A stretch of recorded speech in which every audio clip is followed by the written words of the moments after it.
Now that you've successfully set up your sensors, it's time to configure your outputs and see which protocols are the best for your needs.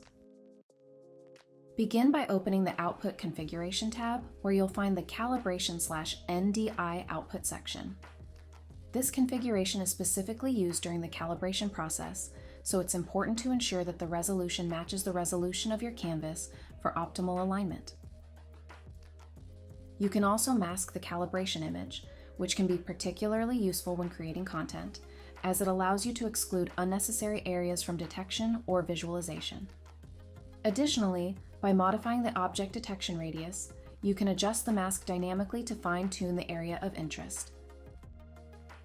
The protocol for calibration is fixed to ensure consistency during setup, and the frame rate is set at 60 frames per second for precise and smooth data capture. Click here to add your own outputs and select a protocol based on your needs. The OSC protocol is ideal for real-time networking between multimedia systems and requires configuration of the IP address, which is the target location, port, which is the communication channel, frame rate, or in other words, data transmission rate, and optional indexed OSC addresses for structured data.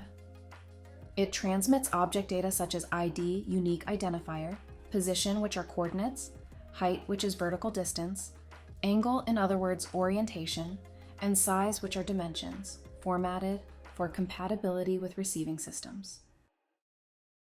The UDP protocol, a fast, connectionless method of data transmission, shares similar settings but offers two additional format options: string format, which is plain text, and JSON format, which is structured for complex data, along with customizable data and object separators to define how data points and groups are distinguished.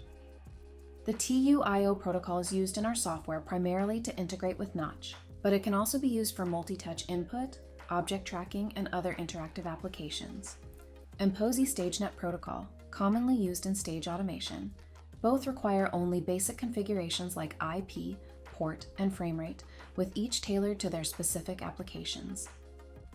With these tools, you can customize output settings to seamlessly integrate your data into various systems, enabling everything from motion tracking to interactive multimedia experiences.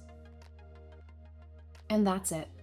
You've now learned how to configure your outputs and use the right protocols for your needs. Thanks for following along.